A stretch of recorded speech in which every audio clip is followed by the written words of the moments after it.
Hi friends, வாங்க குயிக்காக ஒரு சிம்பிள் நெக் டிசைன் பார்த்துடலாம். இதுக்கு நான் 2.5 2 அளவில் ஒரு ஸ்கொயர் ஷேப்பில் பீஸ் எடுத்துருக்கேன். இதை வந்து ட்ரையாங்கிள் ஷேப்பில் மடக்கிக்கோங்க. இந்த மாதிரி உங்கள் நெக்கோட வித் அளவு, அதாவது நெக்கு வந்து நீங்கள் ஆல்ரெடி அடிச்சு திருப்பி ரெடியாக வச்சுருப்பீங்களா, அதுக்கு எத்தனை பீசஸ் வந்து இது மாதிரி தேவைப்படும்னு ஒரு கேல்குலேட் பண்ணி, இப்போ நான் என் நெக்கோட டெப்த்து வந்து பார்த்திங்கன்னா ஒரு 5 இன்ச்சு. ஸோ 5 இன்ச்சு அகலம் பார்த்திங்கன்னா ஒரு 2.5 இன்ச்சு. அப்போ ஒரு 5க்கு 5 சைஸில் வந்து நெக் இருக்குதுன்னா அதுக்கு நான் வந்து ஒரு 10 பீஸ் கிட்ட நான் வந்து இந்த மாதிரி ரெடி பண்ணி எடுத்திருக்கேன். இது வந்து சாரியில் உள்ள முந்தான பீஸ் தான், சரிங்களா? இது ஏன்னா சாரி வந்து ஃபுல்லாக ப்ளூ கலர், கான்ட்ராஸ்ட்டாக முந்தான பிங்க் கலர். ஸோ இது ஒரு 10 பீஸ் இந்த மாதிரி நான் எடுத்திருக்கேன். அதுக்கப்புறம் பார்த்திங்கன்னா நான் வந்து ஆல்ரெடி நெக்கை அடிச்சு திருப்பிக்கிறேன் பார்த்திங்களா.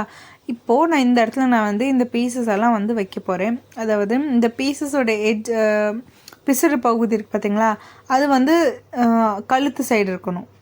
ஷோல்டர் இந்த பக்கம் கை சைடு வந்து இந்த முக்கோணம் அங்கே தெரியணும். அதே மாதிரி நீங்கள் வந்து வைக்கும்போது ஒரு 1/4 இன்ச் அளவுக்கு இடம் விட்டுட்டு இந்த பீஸை வந்து வைங்க.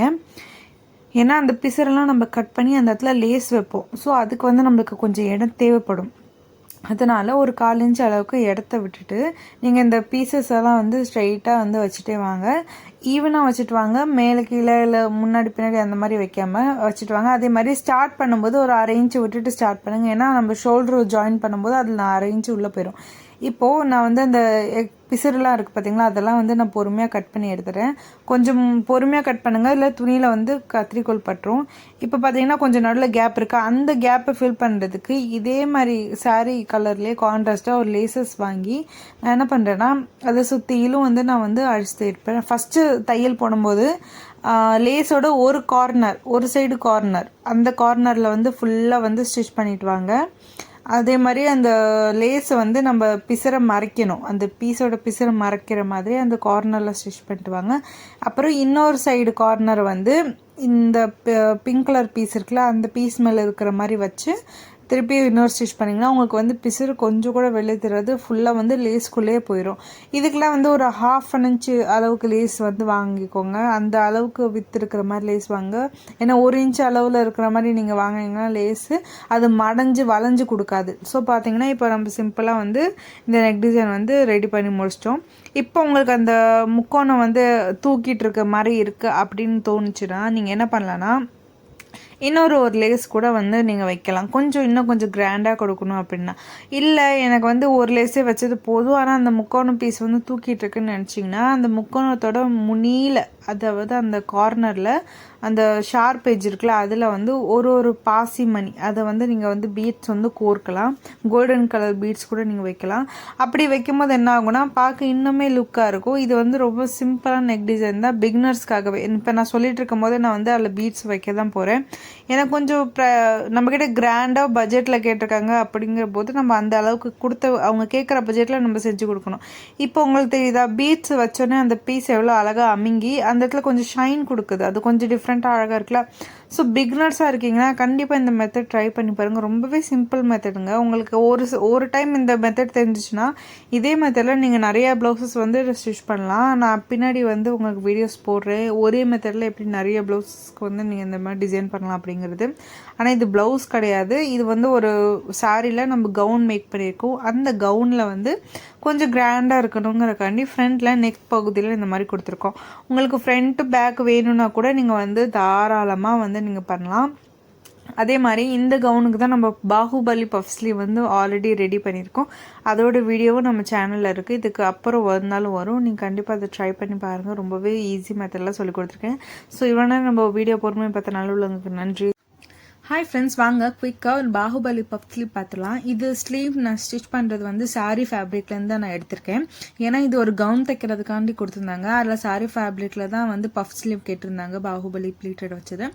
ஸோ அதுக்கு ரெடி பண்ணுறதுக்கு வந்து நான் சாரியோட வந்து அகலத்தை வந்து பார்த்திங்கன்னா ஒரு 18 இன்ச்சும், உயரம் வந்து நீங்கள் எந்த அளவுக்கு உயரம் எடுப்பீங்களோ பார்டரோட சேர்த்து அது உங்களோட இஷ்டப்படி எடுத்துக்கோங்க. ஏன்னா இப்போது இந்த ஸ்லீவோட உயரம் பார்த்திங்கன்னா ஒரு 12 இன்ச்சு. அப்போது பார்டர் வந்து ஆல்ரெடி இருக்கிறதுனால அது ஒரு 4 இன்ச்சுக்கு இருக்குது. ஸோ மிச்சம் இருக்கிற இன்ச்சு அளவுக்கு தான் சீம் எலமெண்ட்ஸ் 1 இன்ச்சோட சேர்த்து நான் வந்து எடுத்திருக்கேன் லென்த்து, சரிங்களா? அப்போ நீங்கள் கேல்குலேட் பண்ணிக்கோங்க உங்களுக்கு எவ்வளோ தேவைன்னு. அதுக்கு அப்புறம் நான் வந்து ஃபுல்லாக ப்ளீட்டட் வைக்கிறேன். ஏன்னா ஸ்லீவில் எட்ஜு வரைக்கும் ப்ளீட்டட் இருக்கணும். சரிங்களா? ஸோ எல்லாத்தையும் வந்து நான் என்ன பண்ணேன்னா, ஒரு 1/4 இன்ச்சு இல்லை 1/2 இன்ச் அளவுக்கு எப்படி உங்களுக்கு ப்ளீட்டட் வைக்க பிடிக்குமோ அப்படியே ப்ளீட்டட் வச்சு ஃபுல்லாக ஸ்டிச் பண்ணி எடுத்துருங்க. நான் 2 ஸ்லீவையும் வந்து ஒரே இதுவாக நான் வந்து எடுக்காமல், அதாவது அந்த ஃபூட்லேருந்து ஃபேப்ரிக்கை தனியாக எடுக்காமல் அப்படியே ஒன்றா வச்சு ஸ்டிச் பண்ணிட்டு போகிறேன். இதில் என்ன ஆகும்னா உங்களுக்கு டைம் வந்து கொஞ்சம் சேவ் ஆகும். நீங்கள் ஒவ்வொரு வாட்டியும் கட் பண்ணிட்டு புதுசாக திருப்பி அதுக்குள்ளே வச்சு தைக்கிறதுக்கு அதுக்கு ரொம்ப லேட் ஆகும். சேர்ந்தாப்புலேயே வந்து நீங்கள் வந்து நூல் கட் பண்ணாமல் எதெல்லாம் அடித்து திருப்பணுமோ அதெல்லாம் சேர்ந்தாப்புல அடிச்சிங்கன்னா உங்களுக்கு கொஞ்சம் டைம் வந்து மிச்சமாகும். இப்போ நான் வந்து கடைசியாக முடிச்சுட்டு தான் நான் வந்து சிசரை வச்சு அந்த நூலே நான் கட் பண்ணி எடுத்தேன். இப்போ என்ன பண்ண போகிறேன்னா, எப்படி மேலே ஃப்ளீட் வச்சனோ அது மாதிரி ஈக்குவலாக அதே மாதிரி கீழே நேராக ஃப்ளீட் வர்ற மாதிரி வைங்க. ஏன்னா கொஞ்சம் மேலே பெருசாக கீழே சின்னதாக இருந்துச்சுன்னா அது பார்க்க நல்லா இருக்காது. கொஞ்சம் கையிலே தேய்ச்சி விட்டு ரஃப்பாக வந்து அயன் பண்ணாலும் சரி, அதே மாதிரி கையில் தேய்ச்சி விட்டு கீழேயும் வந்து ஈக்குவல் லென்த்தில் இருக்கிற மாதிரி நீங்கள் வந்து இந்த பார்த்தீங்களா தெரியும், மேலேருந்து கீழே வரைக்கும் லைன் வந்து கரெக்டாக ஸ்ட்ரைட்டாக போகுது. ஸ்லீவ் வந்து கரெக்டாக வந்துடும், பஃப் வந்து கரெக்டாக வந்துடும்.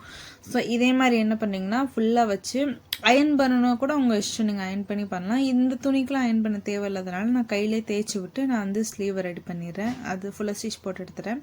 இப்போ ஸ்டிச் போட்டு எடுத்த பிறகு நான் என்ன பண்ணுறேன்னா, லைனிங் ஃபேப்ரிக் கட் பண்ணி வச்சுருப்போம் பார்த்தீங்களா, அந்த லைனிங் ஃபேப்ரிக் எடுத்துக்கோங்க. இப்போ இதில் லைனிங் ஃபேப்ரிக்கில் நீங்கள் அந்த ஸ்லீவ் மேலே, அதை வந்து அந்த ஸ்டிச் போட்டு அந்த மெயின் ஃபேப்ரிக் இருக்குல்ல, அந்த மெயின் ஃபேப்ரிக்கில் எனக்கு கொஞ்சம் ஜாயிண்ட் போடுற மாதிரி இருந்துச்சு. ஏன்னா லைனிங் நிறையா இருந்துச்சு, மெயின் ஃபேப்ரிக் கம்மியாக இருந்துச்சு. அதனால நான் சைடில் மட்டும் என்ன பண்ணேன்னா ஜாயிண்ட் போட்டுக்கிட்டேன்.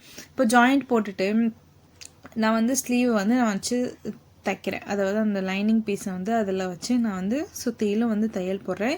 கீழே இருக்கிற இடம் பார்த்திங்கன்னா பார்டர் வைக்கிறதுக்கு நான் ஆல்ரெடி உங்கள்கிட்ட சொல்லியிருந்தேன். இப்போ அதே மாதிரி நீங்கள் வந்து லைனிங் ஃபேப்ரிக்கை அந்த மெயின் ஃபேப்ரிக்கு பேக் சைடில் வச்சு நீங்கள் இந்த மாதிரி ஸ்டிச் பண்ணுங்கள். அதே மாதிரி தைச்சி கட் பண்ணுறதுக்கு முன்னாடி ஸ்லீவில் எது ரைட் சைடு வைக்கணும் எது ராங் சைடு வைக்கணும்னு பார்த்து லெஃப்ட் அண்ட் ரைட் பார்த்து நீங்கள் வச்சு அட்டாச் பண்ணுங்கள். ஏன்னா லைனிங் பீஸில் அட்டாச் பண்ணும்போது தான் நிறைய குழப்பமே வரும். ஏன்னா நம்ம ரைட் சைடுக்கு வைக்க வேண்டிய ஸ்லீவை லெஃப்ட்டில் வச்சுருவோம், லெஃப்ட்டுக்கு வைக்க வேண்டியதை ரைட்டில் வச்சுருவோம். இந்த மாதிரி நிறையா வந்து மிஸ்டேக்ஸ் பிகினிங் ஸ்டேஜில் ஆயிருக்கு. நீங்கள் கொஞ்சம் கவனமாக பார்த்து மார்க் பண்ணிக்கோங்க. எது ஸ்லீவ் வெட்டும் போது குடஞ்சி வெட்டியிருப்பீங்களா, அந்த பகுதி வந்து நம்மளுக்கு எப்பவுமே ஃப்ரண்ட் சைடில் தான் வரும். ஸோ எது ரைட்டு எது லெஃப்ட்னு வச்சுக்கோங்க. இப்போ நான் பார்டர் வந்து நான் எப்படி எடுக்கிறேன்னா, பல்லு இருக்குல்ல, அதாவது முந்தானி, அந்த முந்தானியில் பாடி பீஸ் போக கொஞ்சம் பீஸ் இருந்துச்சு, அதில் இருந்து தான் நான் பார்டர் எடுக்கிறேன். ஏன்னா இதோட பார்டர் ரொம்ப சின்னதாக இருக்கும். அதனால் அந்த பாப்பா சொன்னாங்க எனக்கு பார்டர் கொஞ்சம் பெருசாக வேணும் அக்கான்னு. ஸோ நம்ம அந்த முந்தானியில் இருக்கிற பீஸ்லேருந்து நான் பார்டர் எடுத்துகிட்டு அது லைட்டாக ஒரு 1/2 இன்ச்சுக்கு நான் மடிச்சுட்டு அப்படியே அந்த பீஸ் மேலே நான் வச்சு தைக்கிறேன். இப்படி தைக்கும்போது என்ன ஆகுனா, நம்ம கட் பண்ண வேண்டிய அவசியம் இருக்காது. மேல் பகுதி கீழ் பார்டர் பகுதியை கட் பண்ண வேண்டிய அவசியம் இருக்காது. லைனிங் ஒரே லைனிங்காக தான் இருக்கும் ஸ்ட்ரைட்டாக. பிசுறுகள் வந்து உள்ளே போயிடும். இல்லைன்னா நீங்கள் என்ன பண்ணணும், அப்படி உங்களுக்கு ரொம்ப கஷ்டமாக இருக்குன்னா நீங்கள் தனித்தனியாக கட் பண்ணுற மாதிரி இருக்கும். மேலே அந்த பஃப்புக்கு வந்து லைனிங்லேருந்து பஃப்புக்கு தனியாக கட் பண்ணுற மாதிரி இருக்கும், பார்டருக்கு தனியாக கட் பண்ணுற மாதிரி இருக்கும். அப்புறம் நீங்கள் ஜாயின் போட்டிங்கன்னா பிசுறு இருக்கும். ஸோ இந்த மாதிரி பண்ணும்போது பிசுறு கண்டிப்பாக வராது. அதனால தான் இந்த மெத்தட் நான் வந்து ஃபாலோ பண்ணுவேன். இப்போது எக்ஸஸாக இருக்கிற பார்டரை வந்து நான் கட் பண்ணிட்டேன். இதை வந்து கொஞ்சம் ஒரு 1 இன்ச் அளவுக்கு நான் என்ன பண்ணேன்னா மடித்து தைக்கிறேன் அடியில். அது வந்து எப்பயும் நம்ம மடித்து தைக்கிறது தான். இல்லை ஹெம்மிங் பண்ணால் கூட உங்கள் இஷ்டம் ஹெம்மிங் பண்ணலாம். நான் வந்து சிம்பிளாகவே மடித்து தைச்சிடுறேன். ஏன்னா வந்து அந்த பார்டர் வந்து ஜரிகை நிறையா இருக்கிறனால நீங்கள் ஸ்டிச் போட்டிங்கன்னா அதில் தெரியவே தெரியாது. நீங்கள் நூல் வந்து ஸ்டிச் தெரியாது. இப்போ பார்த்தீங்கன்னா ஃபுல்லாக முடிச்சிட்டோம். ஸோ இதோட ஃபைனல் அவுட்கம் இந்த மாதிரி தான் இருக்குது. கண்டிப்பாக ட்ரை பண்ணுங்கள். ரொம்பவே ஈஸி மெத்தடில் தான் நான் சொல்லியிருக்கேன். ரொம்ப கஷ்டப்பட வேண்டிய விஷயங்களும் இதில் இருக்காது. இப்போ வந்து பார்க்க இந்த மாதிரி தான் இருக்கும். பட் நீங்கள் போட்டு கையை இப்படி தூக்கி இல்லை நிமித்தும் போது உங்களுக்கு வந்து அந்த பஃப் வந்து கொஞ்சம் தூக்கிட்டு கொடுக்கும். ஸோ ரொம்பவே பியூட்டிஃபுல்லாக இருக்கும். அண்ட் இவ்வளோ நேரம் நம்ம வீடியோ பார்த்த நல்ல உள்ளவங்களுக்கு ரொம்ப நன்றி. உங்கள் சப்போர்ட்டோட நம்ம சேனல் சப்ஸ்கிரைப் பண்ணிட்டு பாருங்கள். தேங்க்ஸ் ஃபார் வாட்சிங்.